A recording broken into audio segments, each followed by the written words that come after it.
역대하 17장 3절에서 9절의 말씀입니다. 역대하 17장 3절에서 9절의 말씀입니다.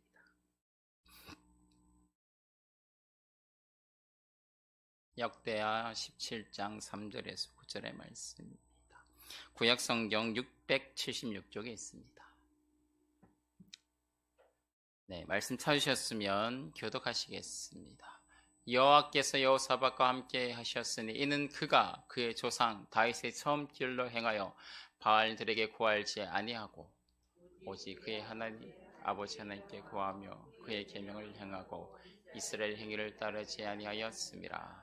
그러므로 여호와께서 나라를 그의 손에서 견고하게 하심에 유다 무리가 여호사밧에게 예물을 드렸으므로 그가 부귀와 영광을 크게 떨쳤더라. 그가 전심으로 여호와의 길을 걸어 산당들과 아세라 목상들도 유다에서 제거하였더라. 그가 왕위에 있은 지 3년에 그의 방백들 벤하일과 오바댜와 스가랴와 느다넬과 미가야를 보내어 유다 여러 성읍에 가서 가르치게 하고 또 그들과 함께 레이 사람 스마야와 느다냐와 스바냐와 아사엘과 스미라목과 여호나단과 아도니아와 도비야와 도바도니아 등 레이 사람들을 보내고 또 저희와 함께 제사장 엘리사마 여호람을 보내었더니 그들이 여호와의 율법책을 가지고 유다에서 가르치되 그 모든 유다 성읍들로 들어다니며 백성을 가르쳤더라. 아멘. 네, 오늘의 말씀의 제목은 보내어 가르치게 하였다는 제목으로 말씀을 함께 나누겠습니다. 네, 오늘의 말씀은 여호사밧이라는 왕이 등장합니다. 이 왕은 어떤 사람이냐면 아사 왕의 아들입니다. 그는 남유다의 왕이 되었고 이 사람의 이름의 뜻은 여호와께서 판단하시는 자라는 뜻을 담고 있습니다. 그러니까 그 말씀의 이름의 뜻대로 여호와 하나님께서 이 이름의 뜻대로 여호사밧을 판단하고 계십니다. 어떻게 판단하시는지 보시겠습니다. 3절입니다. 여호와께서 여호사밧과 함께 하셨으니, 그러니까 하나님께서 그를 판단하셨는데 그의 판단의 결과가 여호와께서 그와 함께하고 계시다고 말씀하셨습니다. 더우시면 에어컨 또 트시면 돼요. 지금 네, 판단하셨습니다. 네, 이렇게 말씀하고 있는데요. 여호와께서 여호사밧 왕을 이렇게 판단한 근거가 분명하게 방금 읽으신 대로 기록되어 있습니다. 추가로 3절과 4절의 말씀 또 읽어보시겠습니다.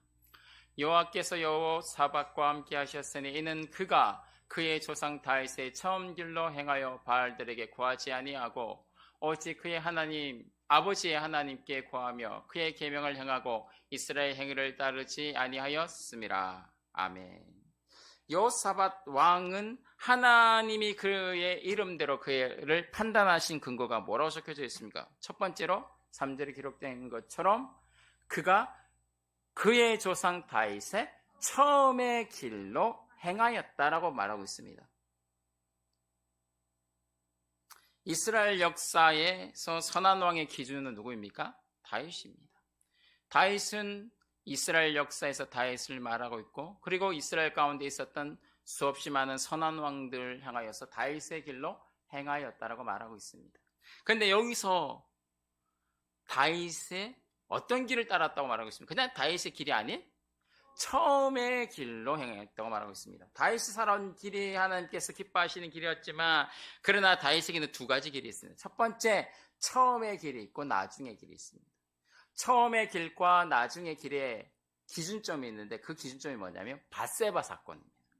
밧세바 사건 전까지 다윗은 정말 전심으로 특심으로 그 마음은 오직 여호와 하나님께 있었고 그리고 밧세바 사건에 이르기까지 하나님께서 그를 평안 가운데 있게 하셨고 전적으로 이 모든 것이 하나님의 은혜인 줄 알았습니다. 그러나 밧세바 사건을 통하여서 그는 하나님 앞에 범죄하였고 그 범죄한 이후에도 그는 그 범죄한 것들을 숙이고 살인교사하며 그 우리아를 죽였고 마침내 그 아내까지 빼앗아온다는 거죠. 그리고 그 이후에 어떤 일이 발생합니까? 끊임없이 하나님께서 그의 범죄하고 타락한 일들에 대해서 책망하셨고 그리고 또한 그가 인구조사도 벌이고 여러 가지 일들을 통하여서 고난을 당하였고 그의 아들들에 의하여서 왕에서 쫓겨나는 일도 당하였고 고난의 삶을 살았다는 거죠. 다윗은 밧세바의 그 사건을 통하여서 끊임없는 그 고통 가운데 있었고 그 결과 그는 하나님께서 그를 책망하셨고 그 가운데 그가 온전히 하나님께서 세우시는 그 왕으로 설 수 있도록 그를 이끌어 가셨음을 우리가 보게 됩니다. 근데 여기서 여호사밧 왕은 히스기야 왕이나 요시야 왕에게 말하고 있는 그 길은 여호와께서 그가 다윗의 길로 행하였다 말하고 있는데, 유일하게 열왕기에서, 유일하게 역대기에서 여호사밧만 다윗의 처음 길로 행하였다는 거죠. 그러니까 정말 순전히 그 심령과 마음이 하나님께 있었다라고 분명하게 말씀하고 있습니다. 분명 역대의 이스라엘 왕들은 하나님의 말씀을 거부하고 우상 숭배와 가증한 행실로 하나님을 진노하는 행위를 하였습니다. 그러나 그는 그러한 삶을 사지 아니었고 그는 오직 다윗의 그 처음 길로 행하였고, 또 두 번째 어떤 길을 행했다고 아까 4절에 적혀 있었습니까? 오직 그의 아버지의 하나님께 간구하였고, 그는 하나님께, 그러니까 그의 아버지 아사 왕이 하나님 앞에 살게 하는 것들을 배운 대로 그는 그대로 하나님을 찾고, 그 위에 그는 뭐 했다고요? 그의 계명을 행하고, 여기서 그의 계명, 아버지의 계명이 아니라 하나님의 계명, 곧 그 율법의 말씀을 대로 살아가려고 했고, 그리고 그 말씀 가운데 삶을 통해 이스라엘 행위를 따르지 않았다. 곧 그의 앞에 있었던 선조들의 그 악한 왕들, 곧 여로보암의 길을 따라갔던 그 왕들과 같이 그 우상과 그 부패함과 죄악 가운데 있는 그 삶을 살지 않았다는 것, 사실을 분명하게 여기서 지적하고 있습니다. 그렇게 하나님께서 순전한 마음과 말씀에 순복하여 사는 그 이름대로 그를 판별하셨고 판단하신 대로 여호사밧 왕은 하나님과 함께 그 인도하신 가운데 살았습니다.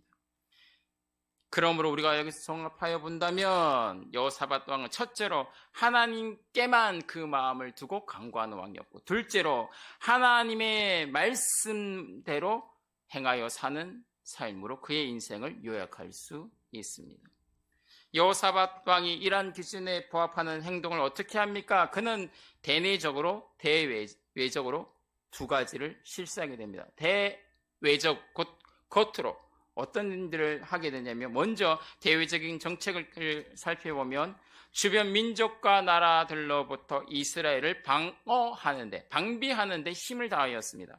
이를 위하여 유다의 모든 성읍의 군대를 주둔시키고 유다 온 땅과 그리고 아버지 아사 왕이 싸워 만든 에브라임의 그 모든 땅들을 지키기 위하여서 영문을 두고 그 성읍들을 든든하게 방비하였습니다. 이를 통하여서 외세, 곧 남유다와 그 주변에 있는 그 나라들이 남유다를 침공하지 못하도록 굳건하게 지켰습니다. 자, 이게 하나님의 나라와 무슨 상관이 있을까요? 의문이 드시겠죠? 자, 말씀을 읽다 보면 이제 그 이유가 나오게 됩니다.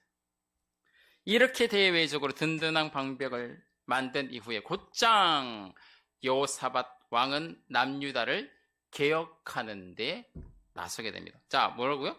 주변을 든든하게 방비를 시켜놓고 더 이상 외세가 우리가 내부적으로 어떠한 일들을 할 때 방해하지 못하도록 방비를 한 이후에 그는 이제 개혁을 시작하는 거죠. 첫 번째 그가 일으킨 개혁을 보면 유다 전역에 가득한 산당들과 우상들을 제거하였습니다. 하나님께서 이스라엘 백성에게 하나님께서 택하신 한 곳에서만 하나님을 예배하라고 했습니다. 근데 이스라엘 백성들 어디에서 예배하고 있었다고요? 성전이 있음에도 불구하고 성전 외 유다 전역에 산당들을 만들어서 그곳에서 하나님을 예배하고 있다는 거예요. 근데 그 하나님만 예배하면 되는데 하나님을 예배하다가 귀찮으니까 이제 다른 것들도, 그 주변에 있는 것들도 예배하기 시작하는 거죠. 신명기 12장 10절에서 11절에서 하나님께서 이스라엘 백성들에게 한 곳에, 곧 하나님께서 택하신 한 곳에서만 하나님을 예배하라고 명령하셨습니다. 12장 10절에서 11절의 말씀입니다. 너희가 요단을 건너 너희 하나님 여호와께서 너희에게 기업으로 주시는 땅에 거주하게 될 때에, 이제 요단을 건너가서 가나안 땅에 살게 되면 여호와께서 너희에게 너희 주의 모든 대적을 이기게 하시고 너희에게 안식을 주사 너희를 평안히 거주하게 하실 때 여호수아와 함께 전쟁을 마치고 그 땅을 분배받은 후에, 이제 1절이죠.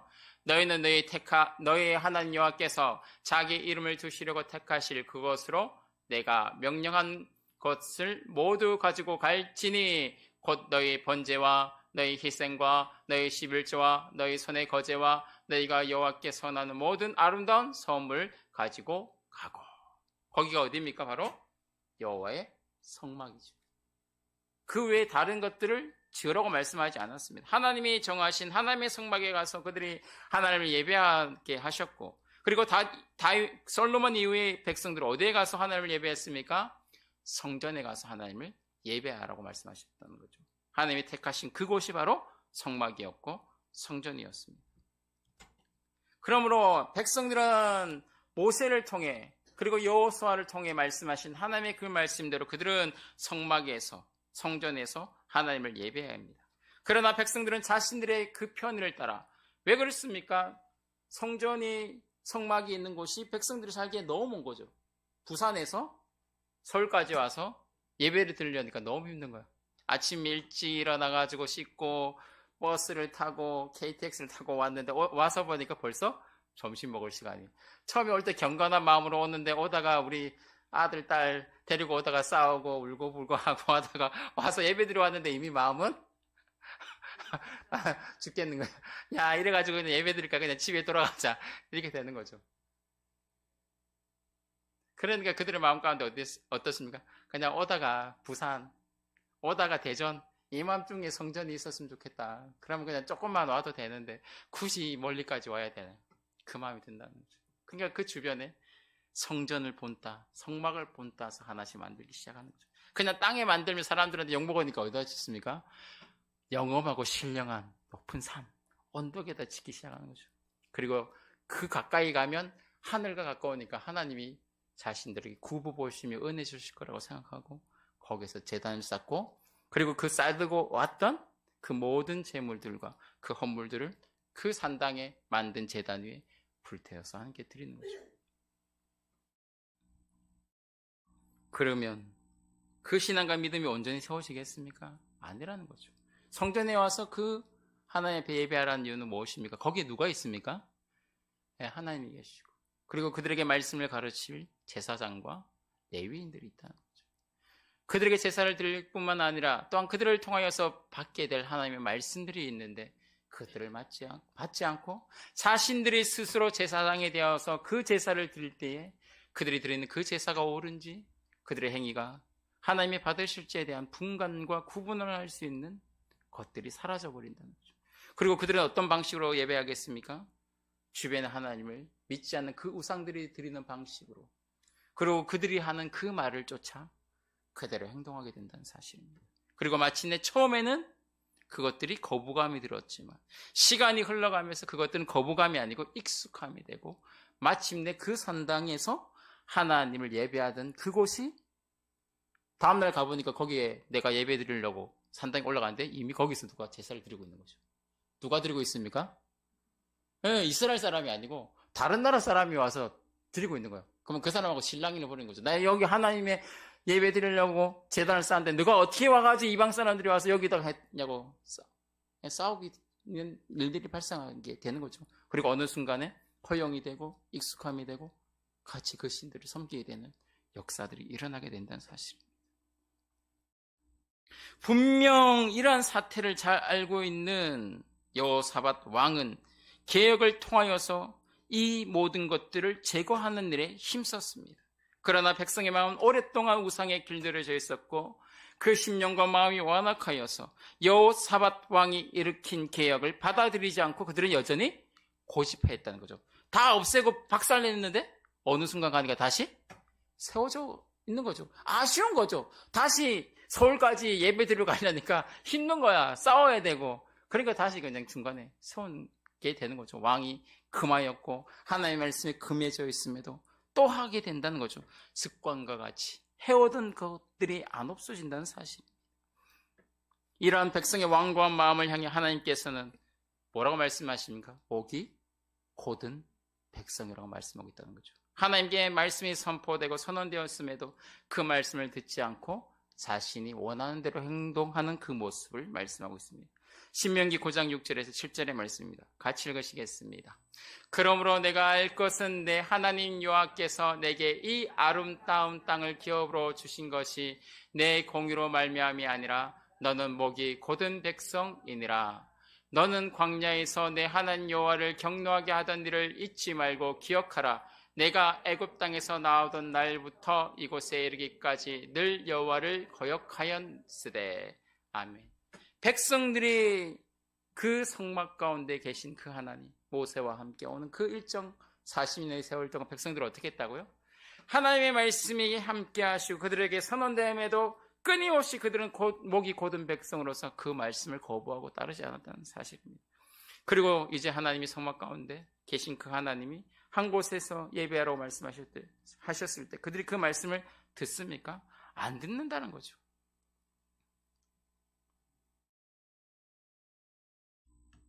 이러한 모습이 혹시 우리에게 있지 않습니까? 목이 곧은 백성과 같이 행동하고 있지 않습니까? 우리는 이렇게 생각할 때가 있다는 거죠. 이 정도면 하나님은 이해하실 거야. 나의 형편과 나의 사정을 아시니까, 나의 힘듦을 아시니까 주님이 이해하실 거야. 그러나 하나님은 우리에게 분명하고 말씀하고 계십니다.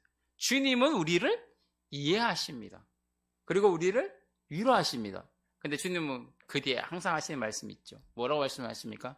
그럼에도 너는 그 말씀에 순종해라. 그러니까 하나님의 위로와 하나님의 용서가 있지만 그 뒤에 항상 따라오는 것은 그럼에도 너는 순종하라고 말씀하는 거죠. 위로와 함께 하나님의 그 말씀의 순종을 분명하게 우리에게 말씀하고 계십니다. 그러므로 우리는 하나님을 경노하게 하는 그 모습과 삶에 빠지지 않도록 주의해야 합니다. 우리는 분명하게 고백하지 않습니까? 우리 안에 성령이 계십니다. 우리의 몸은 하나님의 거룩한 성전이라고 우리는 고백하고 있습니다. 그렇다면 이 고백에 충실하게 우리는 살아가야 합니다. 근데 우리는 그대로 살아가고 있습니까? 아니면 변함없이 우리의 행동이 우리 안에 거하고 계시는, 우리 안에 살고 계시는 성령님을 근심하게 하고 그 성령님의 지배와 통치를 거부하는 행동으로 나타나고 있지 않습니까? 하나님 우리에게 말씀합니다. 회개하고 돌이켜라. 그리고 그 말씀에 순종하여 살라고 말씀하고 계십니다. 우리 안에 시작된 작은 마음의 균열이 마침내 불신앙으로까지 성장할 수 있다는 사실을 우리는 분명하게 알아야 합니다. 그렇기 때문에 여호사밧 왕은 이 백성의 마음의 심령, 우리의 그 마음의 심령과 마음의 상태를 잘 알고 있기 때문에, 또한 자신의 현주소와 삶을 알고 있기 때문에 여호사밧 왕은 어떤 정책을 펼칩니까? 온 백성에게 율법을 가르칩니다. 이스라엘 역사에서 왕이 백성에게 율법을 가르쳤다라는 기록은 없습니다. 자, 이스라엘 백성들이 율법을 가르친 사람은 누구입니까? 모세가 가르쳤죠. 예, 여호수아는 모세가 준 그 말씀을 한 번 더 언급했죠. 그리고 그 이후에 백성에게 말씀을 가르칠 책무와 직임이 누구에게 있습니까? 제사장과 레위인에게 있습니다. 그런데 어떤 상황입니까? 그들이 그들의 직무를 제대로 감당하지 않았던 사실입니다. 그래서 왕이 자신의 정권으로 백성을 말씀으로 가르치게 됩니다.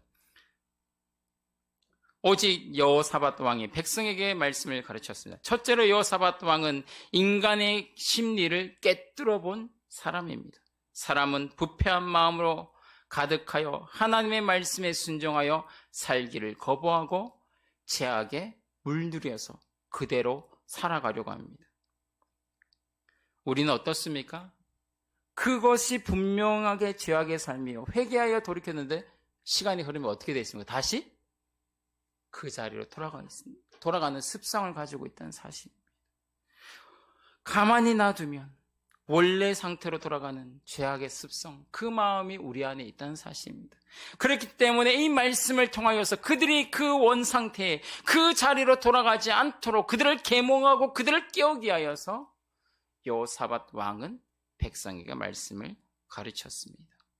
두 번째로, 하나님께서 여호사밧 왕이 왕자로 있을 때에 그의 아버지 아사 왕이 왕으로 이스라엘을 통치하고 있을 때, 곧 남유다 왕으로 통치할 때, 그 왕도 어떤 왕이었다고요? 앞에 언급된 대로 산당을 파괴하고, 아까 읽었던 대로 아세라 산거 그런 것들을 다 회파하고 오직 여호와 하나님께만 섬기게 하는 일에 힘썼습니다. 그런데 그때 오뎃의 아들 아사랴 선지자를 통하여서 하나님께서 이스라엘에게 말씀하십니다. 이스라엘에는 참된 신이 없고 가르치는 제사장도 없고 율법도 없은 지 오래되었다고 말씀합니다. 15장 1절에서 3절의 말씀입니다. 교독하시겠습니다. 하나님의 영이 오뎃의 아들 아사랴에게 임하심에 그가 나서서 아사를 맞아 이르되 아사와 및 유다와 베냐민 무리들아 내 말을 들으라. 너희가 여호와와 함께하면 여호와께서 너희와 함께 살리라. 너희가 만일 그를 찾으면 그가 너희와 만나게 되시려니와 너희가 만일 그를 버리면 그도 너희를 버리시리라. 그러면서 이제 말을 하는 거죠. 근데 이렇게 된 이유가 있다고 말을 합니다. 이제부터 3절입니다. 같이 읽으시겠습니다. 이스라엘에는 참 신이 없고 가르치는 제사장도 없고 율법도 없은 지가 오래되었으나. 그러니까 이스라엘 백성들이 이렇게 된 이유가 뭐라고요?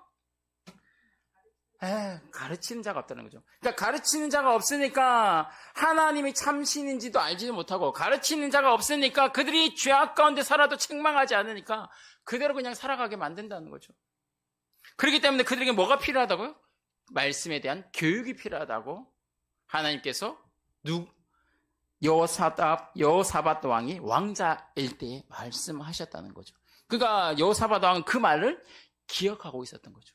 그러니까 자신의 아버지가 그 다윗의 길로 산당들을 부서뜨리고 우상을 척결하고, 그로부터 몇 년의 시간이 흘렀겠어요? 적어도 20년의 세월을 흘렀겠죠. 여호사밧 왕이 35살에 왕이 됩니다. 그리고 그 사이에 아버지의 병이 들었을 때에 섭정으로서 아버지를 같이 통치하게 되는 거죠.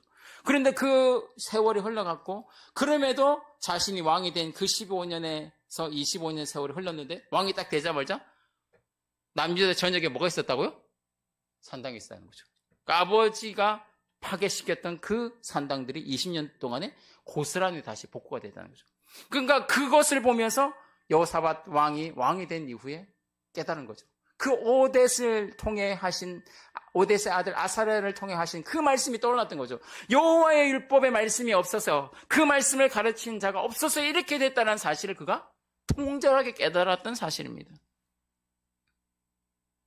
그래서 그는 율법 교육만이 백성을 올바르게 살게 할 유일한 해법을 깨달았습니다. 그래서 그가 왕이 되자마자 뭐 했다고요? 왕이 되자마자 즉시 산당을 파괴하고 우상을 무너뜨렸습니다. 그리고 그가 또 뭐 했다고요? 아까 우리가 처음에 말씀드렸던 이스라엘 온 국토의 대적들이, 외세들이 쳐들어오지 못하도록 온 땅을 든든하게 방벽을 쌓았다는 거죠. 방벽을 쌓은 이후에, 그리고 나서 뭘 한다고요? 3년의 세월 동안 방벽을 든든하게 쌓은 이후에 이제 그 백성이 여호와 하나님 앞에서 살아갈 수 있도록 그들을 가르쳐야 되겠다라고 결심하고 이제 실행에 옮기게 됩니다. 이 백성을 가르쳐 하나님을 예배하는 예배자로 만들어야 되겠다고 그는 다짐하고 그것들을 실행하게 됩니다. 그리고 마침내 1차로 그가 어떤 일을 하게 되냐면, 왕의 신하들을 유다의 여러 성읍들에 파견하여 백성을 가르치게 하였습니다. 7절의 말씀입니다. 그가 왕이 있은 지 3년에, 말씀드렸죠, 3년에 그의 방백들, 여기서 방백들은 그가 데리고 있는 신하들을 말하는 겁니다. 방백들, 관리들 벤할과 오바댜와 스가랴와 느다넬과 미가야를 보내어 유다 여러 성읍에 가서 가르치게 하고. 자, 이들이 가서 뭘 가르치겠습니까? 말씀을 가르치겠는데 가서 분명히 이걸 이야기했을 거라는 거죠. 왕이 우리들을 보낸 이유와 목적들에 대해서 가르치는 거죠. 백성들이요, 그동안 우리가 산당에서 예배하였고 우상들을 했지 않느냐, 이것이 옳지 못하다라고 말했다는 거죠. 그러면서 그것들의 한계가 있잖아요.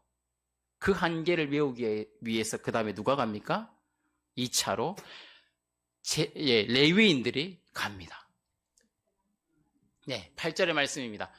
그들과 함께 레위 사람 스마야와 느다냐와 스바디아와 아사헬과 스미라목과 여호나단과 도비니아와 도비야와 도바도니아 등 레위 사람을 보내어 이제 그 백성들의 마음 가운데 왕이 너희들에게 나를 보내어서 이 산당을 파괴하고 그리고 그것들을 부수고 그 가운데 한 이유에 대해서 설명하고 나서 이제 그 마음 가운데 이제 변화를 일으킨 이후에 이제 본격적으로 말씀으로 그들을 가르치기 시작하는 거죠. 말씀을 가르치면서 어떻게 하나님 앞에 살아야 되는지 알려주고 그들에게 가르쳐주는 거죠. 그것을 통하여서 그들을 계몽하고 그들의 마음과 그 심령 가운데 대대적인 개혁을 일으키고 마지막에 누굴 보냅니까? 8절입니다. 또 저희와 함께 제사장 엘리사마와 여호람을 보내었더라. 왕의 신하들이 백성에게 가서 백성들의 필요성, 곧 하나님의 그 말씀을 배워야 하는 필요성을 언급하고 그들 가운데 변화가 일어나야 될 것에 대한 계략적인 말씀을 가르치고 레위 사람들을 보내어 본격적인 율법 교육을 제도화하여 실수하였고 마침내 제사장들을 보내어서 뭐합니까? 어떻게 하나님을 예배하고 그 가운데 서야 할지를 가르쳤다는 사실입니다. 저기 9절의 말씀입니다. 그들이 여호와의 율법책을 가지고 유다에서 가르치되 모든 유다 성읍들로 두루 다니며 백성들을 가르쳤더라. 야, 대단한 왕이죠.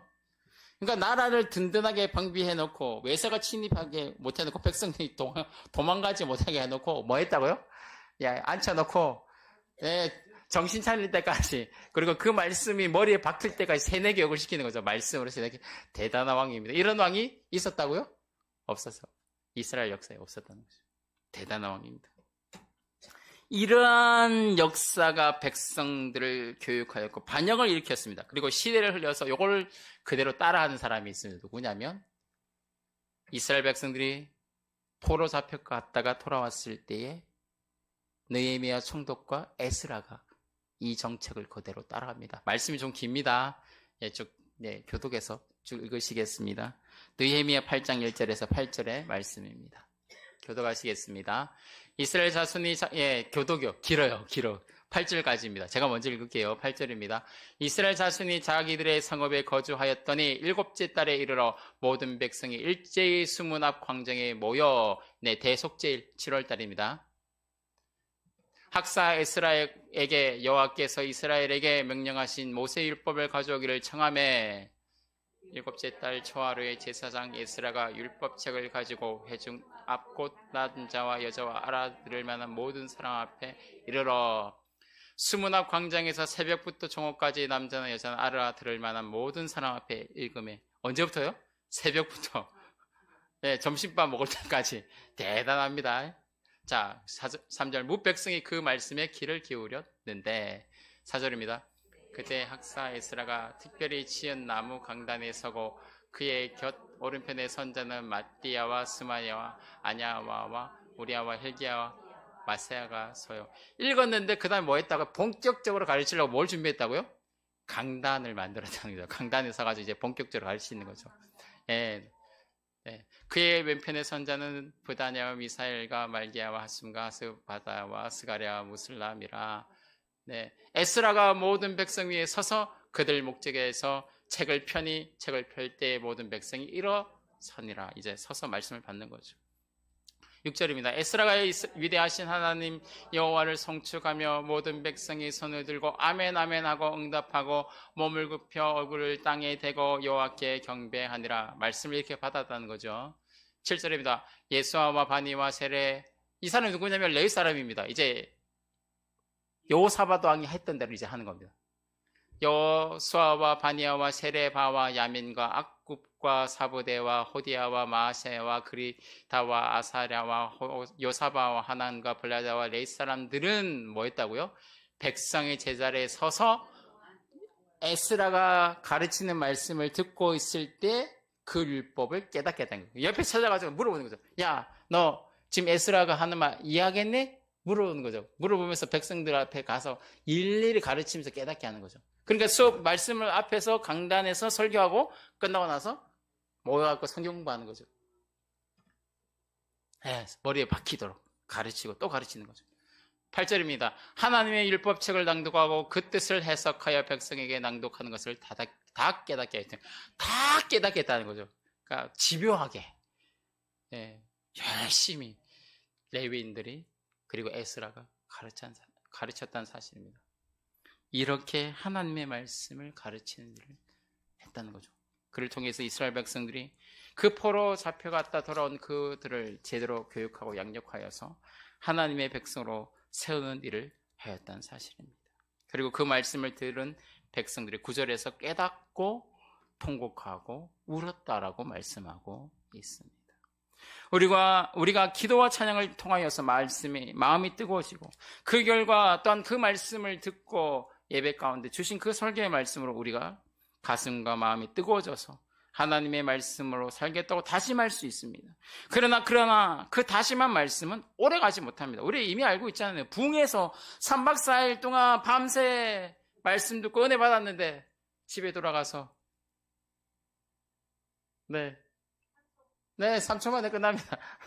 화내고 그냥 끝난다는 거죠. 그러니까 뭐합니까? 사람 안 만나려고 숨어있고 막 그러는 거죠. 근데 그 숨어있으면 사탄이 가만둡니까? 어떻게 해서도 일이 터지게 만들어서 그 은혜를 홀라당 다 까먹게 만든다는 거죠. 우리의 뜨거워진 마음을 사탄은 가만두지 않고 그것이 오래 가지 않는다는 사실입니다. 그러나 말씀으로 기억되어지면 다른 역사가 일어납니다. 자, 말씀 배웠다가 내가 100% 갑자기 달라집니까? 안 달라집니다. 말씀 배웠다가 내가 죄악에 이르는 그 습관들이 갑자기 없어집니까? 아닙니다. 그 습관은 동일하게 행합니다. 그런데 행하면서 어떤 일이 발생하죠? 이거 해도 되나? 갈등하고 양심의 가책을 느끼기 시작한다는 거죠. 그리고 안 보이던 하나님이 갑자기 내가 나쁜 행동들 습관할 때 주님이 보고 있다라는 약간 그런 마인드와 의식을 하기 시작한다는 거죠. 그리고 내 안에 회의가 발생하고 내가 이렇게 살아도 되나? 난 죽어야 돼. 이런 마음도 발생하게 되고 한탄과 분노도 일어나게 된다는 거죠. 그리고 또한 시간이 흘러가게 됩니다. 동일한 습관과 행동 속에서 내가 이렇게 살아가는 것이 옳은가? 그리고 내가 배운 이 말씀 가운데 사는 것이 옳지 않은가에 대한 고민과 변화의 역사가 점점 우리 가운데 일어난다는 거죠. 그게 단숨에 일어납니까? 아닙니다. 단순히 일어나면 참 좋죠. 그럼 목회자가 참 편하겠죠.